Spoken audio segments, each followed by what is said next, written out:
승승장구하던 다윗의 명성은 사무엘하 11장부터 강강장구합니다.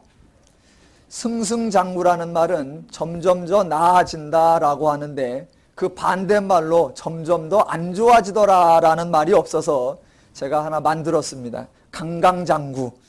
자꾸 안 되는 쪽으로 계속되더라라는 겁니다. 11장부터 이제 24장까지는 다윗과 다윗의 아들들의 여러 가지 행악과 범죄들을 살펴볼 것입니다.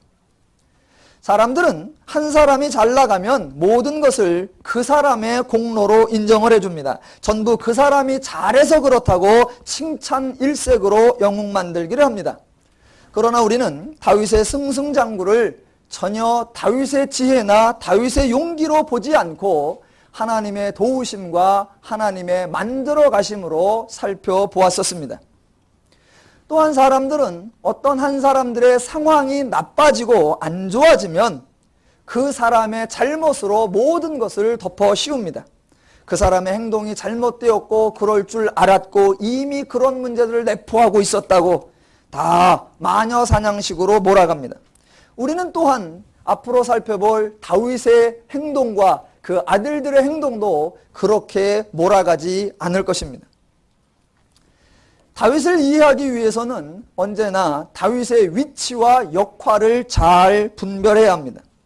하나님이 다윗을 만들어 오셨는데 왜 만들었는가? 왜 다윗이라고 하는 왕의 신분과 역할과 위치, 무엇을 목적으로 그러한 일을 하셨는가라는 걸 우리는 이해해야 본문을 잘 볼 수 있습니다. 하나님은 이스라엘이라고 하는 나라의 통치자로서 그 지도자로 다윗을 세운 것이 아닙니다. 이스라엘이라고 하는 나라도 그 당시 애굽이나 블레셋이나 여러 나라들이 있는데 그 중에 또 다른 한 나라를 세우기 위한 것이 아니라 모든 나라들이 하나님을 모를 때에 하나님을 중재하기 위한 제사장적 역할로 하나님이 이스라엘이라는 나라를 세웠고 그와 마찬가지로 이스라엘 백성들이 하나님에 대하여 무지하고 하나님의 원리를 따르지 않을 때에 그 하나님을 가르치고 하나님의 원리와 기준과 마음과 역사를 백성들에게 전달하기 위한 그 하나님의 중개자로서 다윗을 세웠습니다. 그래서 다윗은 왕이라고 하는 위치와 신분이 중요한 것이 아니라 백성에게 하나님을 드러내고 하나님을 가르치고 하나님을 증거해야 한다라고 하는 역할이 훨씬 더 중요한 것입니다.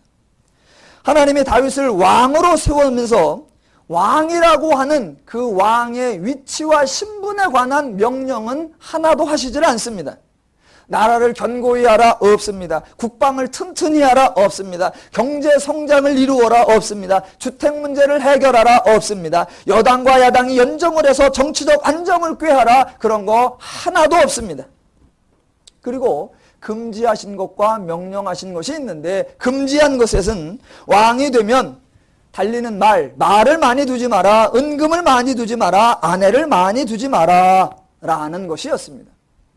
사람들은 왕이 되려고 합니다. 왜 왕이 되려고 하냐면 말을 많이 가질 수 있고 은금을 많이 가질 수 있고 아내를 많이 가질 수 있기 때문입니다. 그런데 성경은 그런 것을 두지 말라고 했으니 성경이 말하는 왕은 세상이 말하는 왕과 전혀 다르다라는 것을 이해하셔야 됩니다. 또 하나 행하라라고 하신 것이 있는데 그것은 율법을 늘 왕의 옆에 두고 읽어서 그 하나님 여호와 경외하기를 배우며 이 율법의 모든 말과 이 규례를 지켜 행하라 그것이었습니다. 그렇게 행하면 결과가 뭐냐? 그의 마음이 그 형제 위에 교만하지 아니하리라 라는 것입니다. 오늘날 사람들은 왕이 되려고 합니다. 왜요? 교만해지고 싶어서. 오늘날 사람들은 많이 배우고 싶어 합니다. 왜? 나는 너하고 달라라는 걸 드러내고 싶어서. 오늘날 사람들은 잘 나가고 싶어 합니다. 너하고 나하고는 틀려. 구분하고 차별하고 우열을 나누기 위해서요. 그러나 성경은 왕으로 세우면서 하나님의 마음을 가져 절대로 백성들 위에 교만하지 말라라고 말씀하십니다.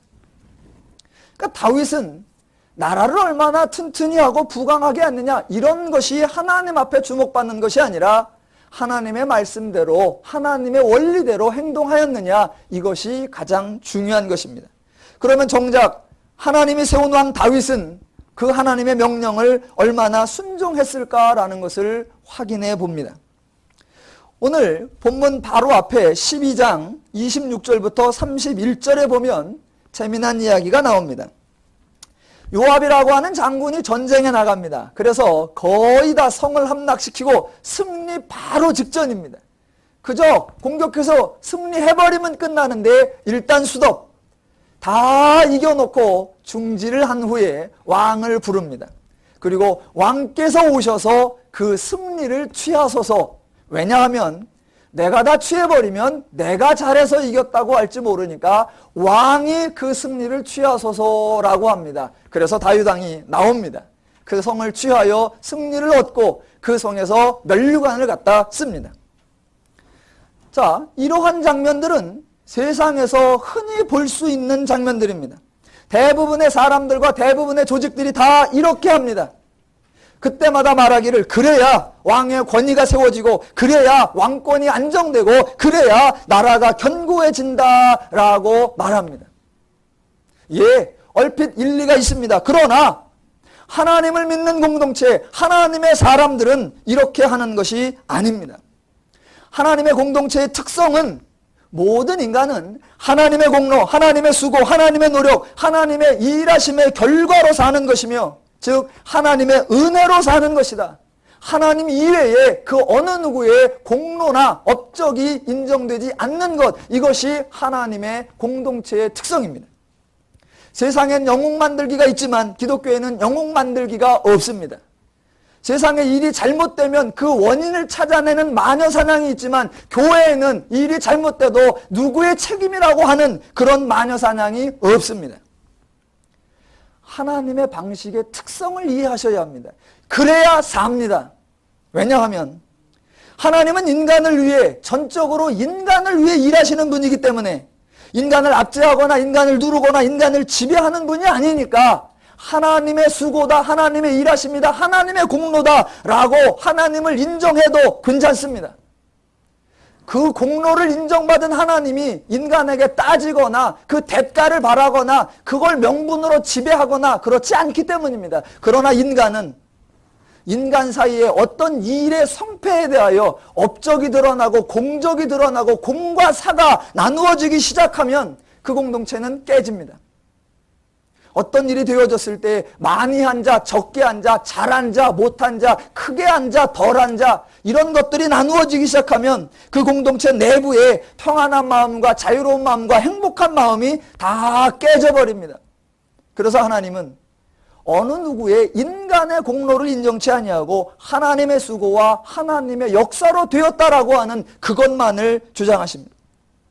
하나님의 은혜를 강조하는 것, 즉 인간의 공로가 아니라 하나님의 일하심이라는 것을 강조하는 것은 하나님의 독단이나 하나님의 독점으로 가지 않습니다. 반대로 인간의 차별을 없애주어 모든 인간이 동등하게 서로를 존중하며 살 수 있게 하는 그런 하나님의 사랑의 원리입니다. 이 원리여야 인간이 삽니다. 오늘 본문에서 요압의 제안과 다윗의 행동은 그 하나님의 원칙과 전혀 무관한 것입니다. 하나님의 원리, 하나님의 마음, 하나님의 심정, 하나님의 방식과는 다르게 요압은 신하로서 충성의 모습을 보였을 수 있습니다. 이 영광을 내가 취하지 아니하고 왕 대신 다윗께서 취하소서, 그래서 왕만 존귀히 받으소서. 예, 신하로서 잘했을 수 있습니다. 그때 다윗은 가면 안 됩니다. 가서 자기가 그 승리를 취하고 와 내가 이겼도다 이렇게 말하는 것이 아니라 다윗은 반대로 해야 합니다. 요압아 네가 취해라. 네가 취해도 너 때문에 이긴 것이 아니라 하나님이 적군을 내 손에 붙이지 아니하면 너는 이길 수 없고, 내가 나간다 할지라도 나 때문에 이기는 것이 아니라 하나님이 적군을 내 손에 붙이지 않으면 나는 이길 수 없으니 네가 나가나 내가 나가나 하나님의 도움으로만 우리는 살 수 있다. 나를 높이려 하고 나에게 충성하려고 하는 그 모습 오버하지 마라. 우리는 모두 하나님의 원리로 간다. 이걸 보여주어야 하는 게 다윗의 역할입니다. 그런데 다윗은 그 역할을 실패하는 겁니다. 하나님이 왕에게 부탁하셨던 것, 백성들 위에 교만하지 말라라고 하는 그 마음을 잃어버린 것입니다. 오늘날 교회들도 마찬가지입니다. 재미난 얘기 해드릴까요? 축구를 해도요, 목사님하고 부사역자하고 축구를 하면은 딱 이제 잘하는 부사역자 하나가 이제 우리 교회 같으면 이제 김학수가 되겠죠. 이제 한 사람, 두 사람, 세 사람 다 제낍니다. 그러면 담임 목사는 그 옆에서 괜히 따라가면 되는 겁니다. 골키퍼까지 다 제껴놓고 골링을 넣으면 된다, 안 된다? 안 되죠. 넣으면 잘리는 거예요. 골키퍼까지 제껴놓고 목사님 불러야 됩니다. 그럼 가서 톡 차넣어서, 그럼 그 다음날 주보에 골 읽는 사람 광 목사 이렇게 나오는 겁니다. 이런 게 아니라는 겁니다. 이런 게 아니라는 거예요. 인간의 공로를 무시한다라는 게 인간을 멸시하는 작업이 절대로 아닙니다. 하나님을 주장한다라는 것이 하나님을 높이고 인간을 낮추는 작업이 아닙니다. 하나님의 은혜로 된다라고 해야 모든 사람이 동등한 신분으로 같은 자격으로 함께 즐거워할 수 있습니다. 예, 교회도 어렵고 힘들 때 모두가 하나님을 의지합니다. 목사나 성도가 차별 없이 한마음이 되어 성장하려고 부흥하려고 애씁니다. 그러다가 조금만 교회가 성장해지고 나면 그 다음에 서로 간에 감사패를 돌려대고 누가 애썼네, 누가 공로가 많으네, 그때 누가 힘을 썼네, 그때 누가 참으로 참 큰 짐을 졌네, 이런 것들이 나오기 시작하면 이미 교회는 끝이 나는 겁니다. 교회는 하나님이 세우시고 하나님이 유지하시고 하나님이 이끌어가시고 하나님이 지키시는 줄로 믿습니다. 오늘 13장부터 24장까지 이제 우리는 계속해서 다윗과 그 아이들의 자녀들의 범죄를 볼 것입니다. 하나님이 왕되는 다윗에게 부탁했던 것 중에 또 하나가 아내를 많이 두지 말라라는 것이었습니다. 그런데 이미 다윗은 그것도 순종하지 않았습니다. 사무엘하 3장 2절에 가보니까 다윗이 6명의 아들이 있었습니다. 예, 아들 6명, 그 시대에 많은 거 아닙니다. 그리고 아들 많은 게 무슨 잘못입니까? 그런데 조금 이상한 건 그 아들 6이 어미가 다 다르다고 하는 겁니다. 암논, 이스라엘 여인 아히노함의 소생이요, 길르압 갈멜 사람 나발의 아내 되었던 아비가엘의 소생이요, 압살롬 그술왕 달메의 딸 마아가의 아들이요, 아도니아 핫깃의 아들이요, 스바디아 아비달의 아들이요, 이드르암 에글라의 아들이요, 그리고 솔로몬 햇사람 우리아의 아내 밧세바의 아들이라. 그러니까 다 다른 겁니다. 오늘 여러분이 13장 전체를 읽은 중에 주인공이 이제 암논입니다. 암논은 다윗의 첫째 아들입니다. 그 다음에 압살롬은 셋째 아들입니다. 압살롬의 누이라 그랬습니다. 그 누이가 다말입니다. 압살롬의 누이니까 다르게 말하면 다윗의 딸입니다. 맞지요? 그렇게 됩니다. 그 다음에 그 암논에게 이렇게 저렇게 술수를 가르쳐준 게 요나답인데, 그 요나답은 누구냐? 다윗의 형 시므이의 아들이라 라고 했으니까 암논으로 말하면 누구다? 삼촌입니다. 지금 블레셋이 쳐들어오고 미디안이 쳐들어오고 뭐 이방이 쳐들어오고 이런 얘기가 아니라, 이 가문의 위기, 지금 이런 상황에 처해 있는 겁니다. 자, 오늘 본문에서 각각의 어떠한 행동들과 어떠한 것들이 잘못되어 있는가, 그 개개인적을 따지기 이전에 근본적인 하나님과 다윗의 관계에서 나타나는 문제를 확인하려고 합니다. 자, 하나님이 인간에게 말씀하시고 하나님이 인간에게 계명을 주십니다. 그때 하나님의 말씀이 언제나 옳습니다. 하나님의 말씀이 옳습니다. 자, 다윗에게 아내를 많이 두지 말라, 그거 불순종했습니다. 백성들 위해 마음이 교만해지지 말라, 그거 불순종했습니다. 하나님 말씀이 옳아요. 하나님 말씀대로 하면 됩니다. 예전에 자랄 때 어른들이 그 말 안 듣는 애들에게 꼭 하시는 말씀이 있어요. 좀 말 좀 들어라. 그래도 안 들으면 그때 하시는 말씀, 저는 많이 듣고 자랐습니다.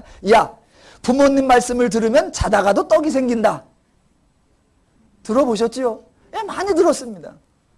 어차피 똑같은 시대를 살아갈 때, 그러나 부모이기에 20, 30년 더 살은 인생의 경륜과 지혜가 있으니까 그 말을 들으면 자다가도 떡이 생긴다라고 하는 정말로 좋은 얘기입니다. 하물며 몇 년 더 사는 인간의 말도 그럴지라면 인간을 창조하시고 인간을 지배하시고 인간을 주관하시는 그 하나님의 말씀을 들으면 모든 게 다 좋습니다. 그래서 제가 하나 만들었습니다. 부모님 말씀을 들으면 자다가도 떡이 생긴다. 그래서 제가 하나 만들었습니다. 하나님 말씀을 들으면 죽다가도 거듭난다. 하나님 말씀이 옳아요. 하나님 말씀대로 하는 게 제일 좋습니다. 그걸 반대로 표현해보면 하나님 말씀이 옳다라는 표현은 반대로 하나님 말씀을 듣지 않으면 탈이 생긴다는 겁니다. 근데 여기서 중요한 거, 왜 탈이 생기냐라는 겁니다. 하나님 말씀대로 안 하면 탈이 생겨요. 부작용이 생겨요. 왜 생기냐라는 겁니다. 흔히들 이렇게 생각을 했어요. 하나님의 명령이니까, 그 말씀에 불순종하니까 하나님이 심판하시고 진노하시고 형벌을 내리셔서 탈이 생긴다. 그렇지 않습니다. 기독교가 사람들에게 오해받고 기독교가 사람들에게 존경받지 못하는 이유가 바로 그러한 사고방식 때문에 그래요. 아무리 기독교가 하나님의 사랑이다, 하나님의 긍휼이다, 하나님의 자비다 라고 외쳐도 사람들은 듣지 않습니다. 왜냐하면 그래놓고 바로 뒤에 이어서 그런데 불순종하면 징계한다? 그런데 불순종하면 터진다? 라고 말하니까요. 하나님은 그런 분이 아니십니다. 왜 하나님 말씀을 안 들으면 탈이 생기냐? 하나님 말씀은 탈이 안 생기게 하는 말씀인데 탈이 안 생기게 하는 말씀을 안 들으니까 탈이 생기는 겁니다.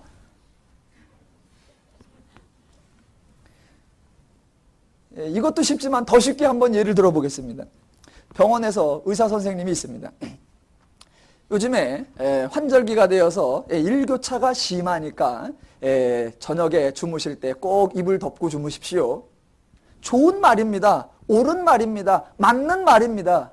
그랬는데 저녁나절쯤에 샤워하고 나와서 아이고 오늘 날이 좀 덥네 그러고 나서 이불 헐랑 걷어차고 그냥 대자로 누워 자면 그 다음날 아침에 자명종보다 먼저 일어나서 컬럭컬럭거립니다. 자, 이불을 덮고 자라라고 하는 의사의 처방을 안 듣고 이불을 걷어차니까 의사가 쫓아와서 몸살을 주는 게 아니라 몸살이 안 생기게 하는 처방을 안 들으니까 당연히 몸살이 생기는 거란 말입니다. 하나님의 말씀에 불순종했더니 하나님께 벌 받았다. 그런 말은 하시지도 마시고 그런 말은 듣지도 마십시오. 하나님은 절대로 그런 분이 아니시란 말입니다. 자, 하나님이 인간에게 옳은 말씀을 하십니다. 그런데 하나님이 인간에게 말씀하신다라고 할 때 그게 얼마나 은혜로운 말이고 얼마나 축복스러운 말인가 그것을 우리는 좀 생각해 봐야 합니다. 하나님이 우리에게 말씀하신다. 왜 주세요? 말씀을 왜 하세요? 자, 인간이 누구에게 무슨 말을 할 때에는 그 일에, 그 말에 상응하는 결과가 올 것을 기대하고 말합니다. 그렇지 않으면 남의 일에 상관을 안 하는 거예요. 그러면 하나님이 말씀하시고 명령하셨을 때 그 명령을 따른 인간들의 결과로 인하여 하나님이 좋아지고 하나님이 덕을 보고 하나님이 이득을 보고 하나님에게 나아지고 하나님에게 보탬이 되는 게 있느냐? 하나도 없습니다. 하나도 없어요. 하나님이 말씀하신 것 중에 하나님 좋자고 하신 건 하나도 없단 말입니다. 그럼 뭐하러 말씀하세요? 아무 이득도 안 생기는 걸. 이런 말을 예전에 어른들은 사서고생이다라고 했습니다. 예, 하나님 맞아요. 아무 그 말의 결과로 하나님이 좋아질 일이 없는데 하나님은 하신단 말입니다. 왜? 하나님은 인간을 사랑하기 때문입니다. 그렇게 말하시는 분은 하나님뿐밖에 안 계십니다. 왜? 하나님은 충분하고 온전하고 하나님은 모든 것을 이루신 분이기 때문에 하나님만이 가능하십니다. 인간은 그게 불가능합니다. 만약 인간 중에 그런 것이 가능한 사람이 있다라고 하면 유일하게 한 부류가 있습니다. 누구? 성도입니다. 성도만 하나님의 심정과 하나님의 마음과 하나님의 성품을 가졌기에 성도만이 그렇게 할 수 있습니다. 자, 그러면 하나님은 그렇게 덕이 생기는 것이 없는데도 불구하고 말씀하신다. 그 다음에 가끔 사람들이 이렇게 하나님 말씀에 대하여 반론을 제기합니다. 그래, 나를 도와주려고 말씀을 하시면 그냥 말씀만 해라. 그 다음에 지키든지 안 지키든지 그거는 타치하지 마라. 왜? 하나님 좋은 말씀이라고 우리를 강요하며 우리를 제한하며 우리를 속박하며 안 들으면 혼난다고 왜 그렇게 하냐? 그냥 말만 해라. 나머지는 우리가 알아서 하게 그냥 내비둬라. 만약 내 말을 듣는 자 그는 덕을 볼 것이고 내 말을 안 듣는 자 그놈은 그냥 관두는 거다. 그렇게 하시지 왜 하나님은 지키라 따르라 순종하라 왜 그런 말씀하시냐. 제발 인간을 냅둬라. 그 말이 인간을 모르는 말입니다. 자, 그렇게 자유라고 하는 것은 옳고 그름을 분별할 수 있는 자에게 주어지는 것이지 그게 분별이 안 되는 자에게는 주어질 수 없는 겁니다. 예를 들어 시각장애인이 한 분 계시다고 합시다. 시각장애인이 가시다가 방향을 잃었어요. 이게 어디로 가야 내 집이 나오는지 모르고 계십니다. 그래서 지금 어찌할까 있단 말입니다. 그때 제가 가서 길을 잃으셨습니까? 제가 그러면 저에게 생기는 건 없지만 제가 마음이 긍휼하고 자비롭고 넓으니까 제가 좀 안내해 드리겠습니다. 라고 그분에게 안내해 줄 수 있습니다. 대신 제가 안내해 드리겠습니다. 제 말을 따르는지 안 따르는지는 본인의 선택입니다. 마음대로 하십시오. 그래 놓고 약도 하나를 딱 줘봅시다. 된다 안 된다? 안 됩니다. 제 아무리 옳고 정확한 약도를 주어도 그거를 볼 줄 알고 분별해낼 능력이 없는 자에게는 그것은 주어진 게 아닙니다. 그래서 하나님은 말씀을 주시고 하나님의 뜻을 주시고 하나님의 계명을 주시고 그것이 옳다라는 걸 알고 깨닫고 이해하고 순목할 때까지 가르치고 교육하며 설득하며 기어코 예수를 보내서 십자가에 죽게 하여 우리를 구원하여 새로운 피조물로 만들어낼 때까지 일하시는 분이십니다. 그만큼 하나님은 인간을 사랑하시는 겁니다. 인간은 이런 말을 합니다. 순종하면 복받고 불순종하면 징계받는다. 아니요. 예, 좋습니다. 인간은 그런다고 합시다. 하나님은 그러느냐? 절대로 그렇지 않습니다. 하나님은 순종하면 복 주시고 불순종하면 은혜를 줘버리십니다. 여기도 아멘 하시는 겁니다. 인간은 순종하면 복받고 불순종하면 은혜를 주어 순종해서 복을 누리게까지 만들어주시는 분, 그런 하나님입니다. 예를 한번 들어볼까요? 자, 광야에서 만나 사건입니다. 먹을 것이 없자 백성들이 불평합니다. 하나님께서 내가 만나를 주겠다. 매일매일 만나를 줄 테니까 그날 거둔 것은 그날 다 먹고 괜히 애끼려고 애쓰지 마라. 내일은 내일 걸 줄 테니까 충분히 배불리 먹어라. 다 먹어야 된다, 남겨야 된다? 다 먹으면 되지요. 자, 그때 이 사람이 내일 안 내리면 어떻게 하지? 걱정 때문에 지금 요 만나 있는 걸 톡 털어 먹어야 배가 딱 찼는데 내일 불안감 때문에 반은 남기고 반만 남겨서 반만 먹어서 배가 반만 차고 내일 안 오면 어떻게 하나 그 불안감 때문에 잠도 안 오고 배도 안 부르고 잠도 안 오고. 자, 이게 지금 순종이다 불순종이다? 불순종이죠. 그때 요것들 봐라. 내가 준다 그랬으면 준 거지. 내 말이 옳은 거지. 그러면 따라야지. 니들 내 말 안 들었어? 좋아. 내 말 들은 자는 배부르니까 내일 또 줄 거고 내 말 안 들은 자는 내일 안 준다. 그래서 내일 그 다음 날 불순종한 자에게 만나가 내린다 안 내린다? 내린단 말입니다. 만나가 내려요. 불순종했는데 그 다음 날 그 사람에게도 만나가 내린단 말입니다. 자, 좋습니다. 오늘 톡 털어 먹으면 내일 게 없잖아요. 그러면 불안한 거는 인간의 당연한 마음이잖아요. 그래 놓고 하나님이 다 먹어라. 그런 건 무리한 요구십니다. 좋죠. 좋죠. 그래서 하나님이 또 말하십니다. 좋아. 그럼 6째 날로 가자. 6째 날. 내일은 내가 안 준다. 대신 내일 안 나가도 된다라는 보장이 들게끔 오늘 따블로 주겠다. 그래서 6째 날 따블로 모아놓는단 말입니다. 내일 거 있다 없다? 쌓아놓은 게 있잖아요. 쌓아놓은 게. 걱정할 게 없잖아요. 그러면 안 나가야 된단 말입니다. 그 다음날 나가더라 안 나가더라? 나가더란 말이죠. 나가더란 말이죠. 그러면 그 다음날은 만나가 내리는 게 아니라 우박이 내려가지고 그 만나 거들어온 애들 머리에 전부 다 피멍이 들어야 된단 말입니다. 하나님은 그렇게 한다 안 한다? 안 한단 말입니다. 그렇게 안 해요. 그렇게 안 내고 좋아. 7째 날은 어차피 내가 안 내기를 한다니까 안 내리지만 8째 날 거들어 나온 놈들 중에 내가 그 말 안 듣던 놈들에게는 안 준다. 그러느냐? 아니요. 8째 날 또다시 풍성하게 내립니다. 하나님은 순종하는 자에게 복을 주시고 불순종하는 자에게 은혜를 주셔서 어떻든 결국 인간이 하나님을 알고 하나님의 은혜를 누리게끔 인간을 도우시며 인간을 축복하시는 하나님이신 줄로 믿으시기 바랍니다. 저는 성경 보면서 너무너무나 재미난 사건들이요. 자, 모세가 백성들이 물이 없다고 불평하자 하나님이 반석을 명하여 물을 내라 그랬습니다.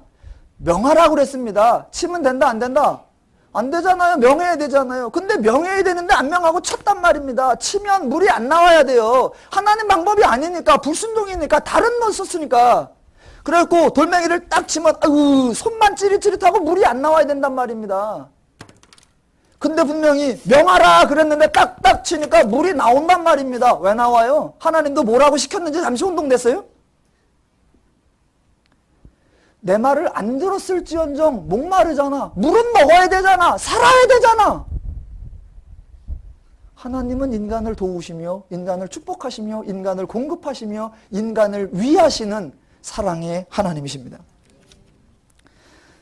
이렇게 일하시는 분은 하나님뿐입니다. 하나님이 옳습니다. 하나님이 맞습니다. 하나님의 원리대로 해야, 하나님의 방식대로 해야, 하나님의 계명대로 해야, 그래야 인간이 살 수 있습니다. 하나님은 절대로 인간에게 창조자의 권위로, 주관자의 권세로 지배하고 통치하고 그러는 분이 아닙니다. 죄인된 인간을 치유하시는 분, 죄인된 인간을 구원하시는 분, 죄인된 인간을 인도하시는 분으로 수고하며 역사하며 일하시는 분입니다. 자, 오늘 다윗의 가문에 왜 이런 위기가 왔나? 아내를 많이 두지 말라는 말을 어겨서 아내를 많이 두어서 그런가? 그 말 속에 그렇게 단순하지가 않습니다.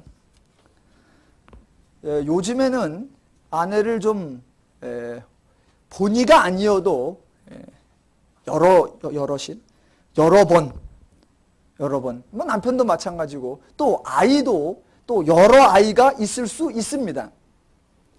그 예전에는 콩쥐팥쥐, 장화홍련 이런 거를 자연스럽게 얘기했습니다만 지금은 그거 자연스럽게 얘기하면 큰일 납니다. 새엄마가 들어와가지고 원래 아버지 아들을 뭐 학대했다 이런 얘기하면 큰일 나요. 요즘엔 그런 게 워낙 많아가지고 그런 사례들이.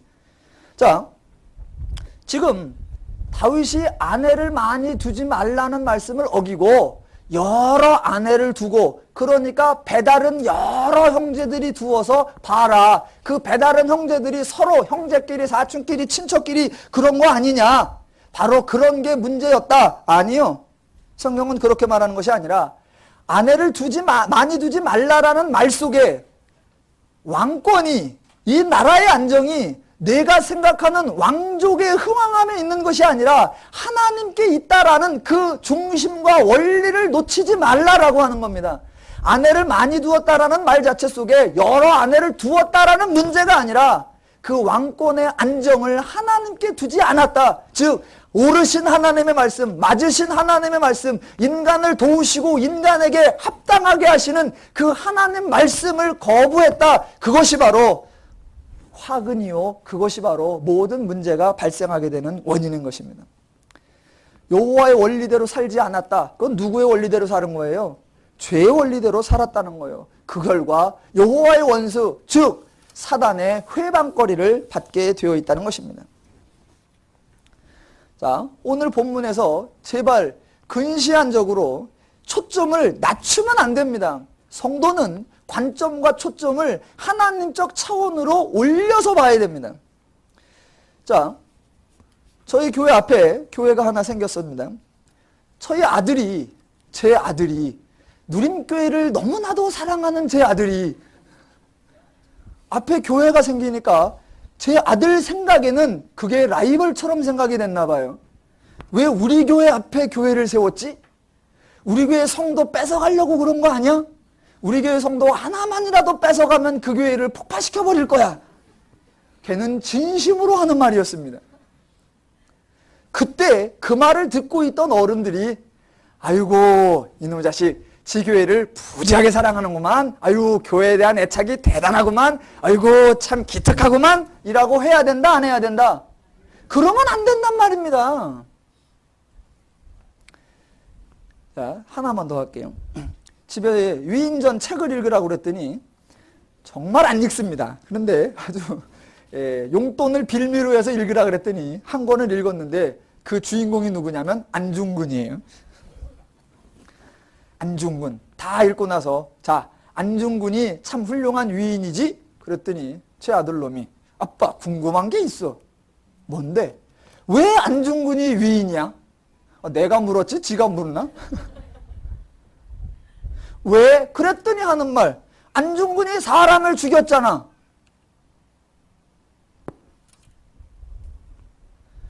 질문이 그거예요. 안중근이 사람을 죽였잖아. 왜 안중근이 위인이야? 그때 저도 그렇게 할까요? 한두를 죽이면 살인범이지만 완전히 죽여버리면 영웅이 된다. 그런 말을 저도 할까요?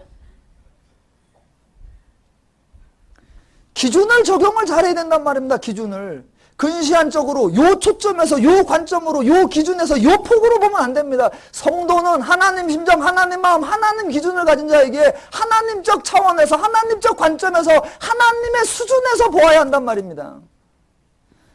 자, 오늘 여러 사람들이 나옵니다. 암논. 암논의 죄가 뭐예요? 암논의 죄. 자, 다시 한번 말씀드립니다. 죄는 절대로 우발적이거나 순간적이 아닙니다. 그리고 처음엔 안 그랬는데 상황이 어찌어찌 되다 보니까 저렇게 됐다고, 원래는 그럴 의도가 없었으니까 이해해달라고, 그런 얘기가 아니라 그랬습니다. 처음에는 그냥 어머 아름다운 누이네, 어머 좋겠다, 한번 손만 잡아봤으면 그랬었는데, 그것이 점점 그래가지고 아유 한 번만 잡았으면 그랬는데, 자고 나니까 에라 차버리자, 이렇게 변해간 게 아니라 처음부터 그럴 의도였습니다. 본인이 마음에 다말을 사모하는 마음이 있고 그랬다면 범하려고 왔을 때 다말이 이러지 마라, 다윗에게 말하여 나를 아내로 달라고 하라. 야, 얼마나 복음입니까? 그냥 나 혼자 그냥 짝사랑인 줄 알았더니 다말도 내가 그런다면 따르겠다고 하오니, 야, 현숙한 여인이구나 라고 그러면 되는데, 안 그런단 말입니다. 처음부터 그럴 마음이 없다는 겁니다. 처음부터. 자, 암논의 죄가 뭐예요? 지난번 다윗의 죄하고 같은 급에서 봐야 됩니다. 절대로 간음죄, 겁탈죄, 강간죄 이런 걸로 보면 안 됩니다. 이스라엘 내에, 하나님을 아는 백성 내에, 하나님의 질서 있는 데에, 하나님의 뜻이 있는 곳에, 하나님의 명령이 있는 곳에 그 하나님의 것을 어기는 것이기 때문에 이것은 그런 성범죄로 취급되는 것이 아니라 여호와 멸시죄로 갑니다. 여호와 멸시죄. 근본적인 하나님의 원리를 따르지 않은 것으로 가야 됩니다. 요나답. 자, 요나답이요, 명색이 친척이 돼가지고 요나답이 아주 교활합니다. 그 암논이 그럴 때에 가서 사바 해서 술수를 해줍니다. 그래서 나중에 이제 자, 압살롬에게 암논이 죽습니다. 그래서 압살롬에 의하여 온 왕자들이 다 죽었다는 소문이 들려올 때 다윗의 옆에 서가지고 저기요, 앞에야 아마 그런 게 아닐 겁니다. 제가 딱 감을 잡아보니까요, 제가 무슨 일이 있을까 정세를 딱 파악해보니까요, 저에게 영감이 딱 왔는데요, 딴 사람 안 죽었습니다. 걱정하지 마시고 아마 암논만 죽었을 겁니다. 너무 심려하지 마소서 라고 위로를 하고 있는 못된 놈이 누구다? 그 놈이 또 요나답이에요.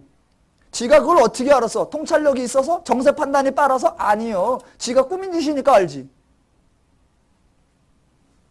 자, 이 요나답의 행위도 교활한 짓, 뭐 친구를 잘못 사귄 거, 뭐 악을 꾀한 거 이런 것이 아닙니다. 요나답의 근본적인 죄도 여호와 멸시죄입니다. 압살롬으로 갑니다. 압살롬도 마찬가지입니다. 자, 아까 안중근 사례하고 같은 거예요.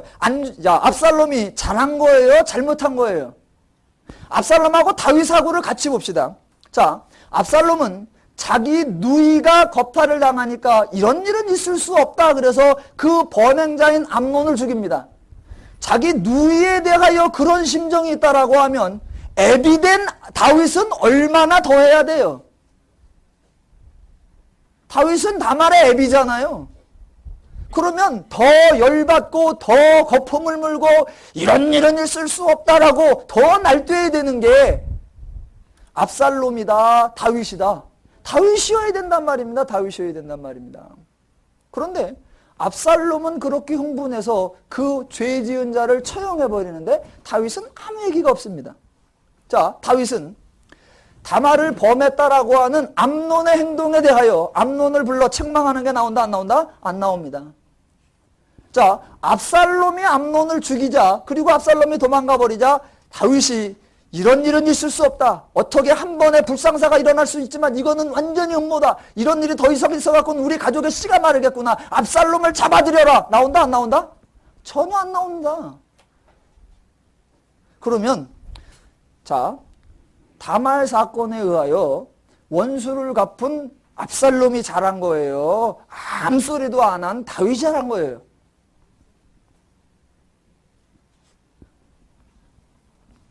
둘 다 잘못이죠. 둘 다 잘못이에요.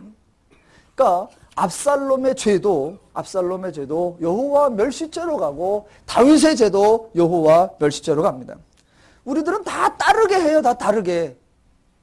압살롬에게는 원수 갚는 것이 하나님께 있어서 하나님께 갚아야 하나님께 맡겨야 되는데 그러지 않았다. 그것이 바로 자기가 원수를 갚으려고 하는 게 죄였다. 그래서 거길 혼내고, 다윗은 또 다윗이 애비로서 자식들을 왜 징계하지 아니하고, 왜 바르게 가르치지 아니하고, 왜 그때마다 따끔하게 혼내지 아니하고, 왜 그랬느냐. 서로 말이 안 되는 거란 말입니다. 자, 이런 각각의 누가 옳으냐, 누가 맞냐, 어떤 상황이 정당하냐 이런 것이 아니라 성경이 말하려고 하는 근본 인간의 행동 양식을 배워야 한다는 겁니다. 우리는 성경에서 하나님이 어떻게 행동하시는가라는 걸 보면서 인간이 어떻게 행동해야 하는가라는 것을 배우는 겁니다.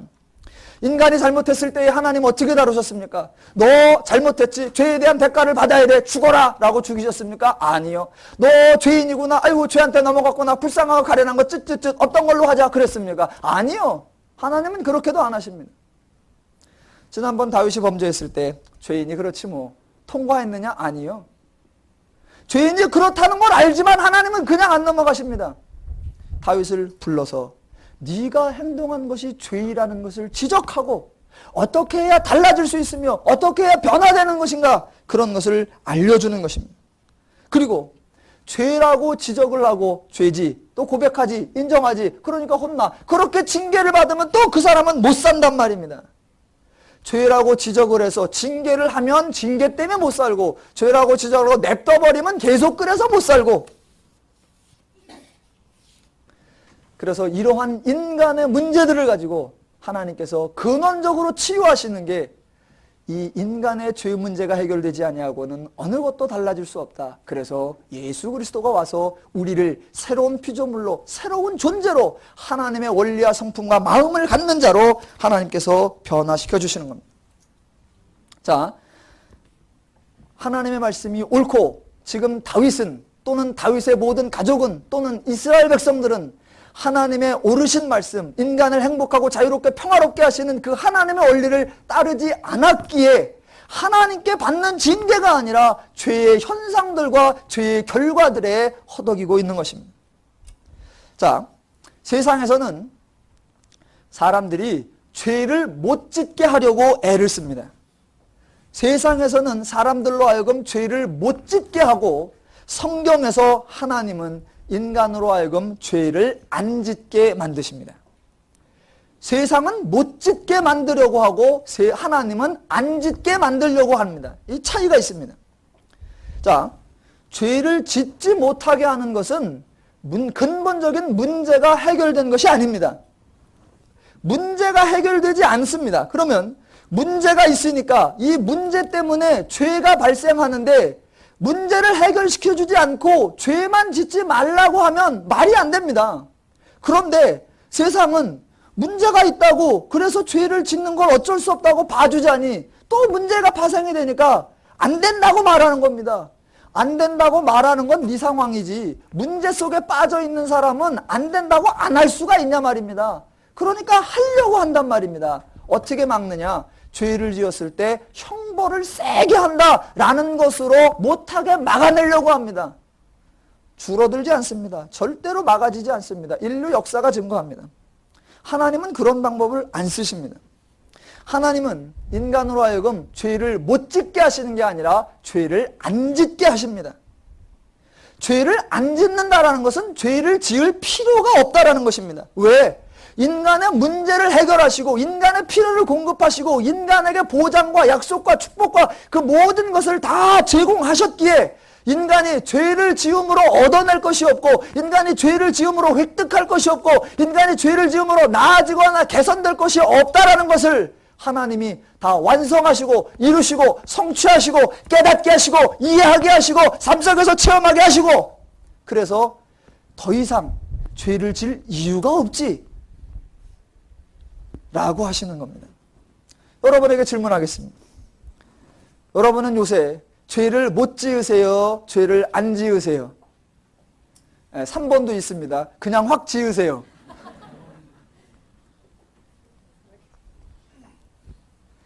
성도는 죄를 못 짓는 것을 답답해하고 갇혔다는 느낌을 받는 사람들이 아니라 성도는 죄를 안 짓는 분으로서 죄 안 짓는 스스로의 모습에 대견해하며 나를 그렇게 만들어주신 하나님을 기뻐하며 즐거워하며 그러한 성도들과 함께 더불어 하나님의 은혜를 누리며 사는 자들입니다. 하나님의 오르신 말씀에 순종하며 하나님의 은혜를 누려가시기를 주님의 이름으로 축원합니다.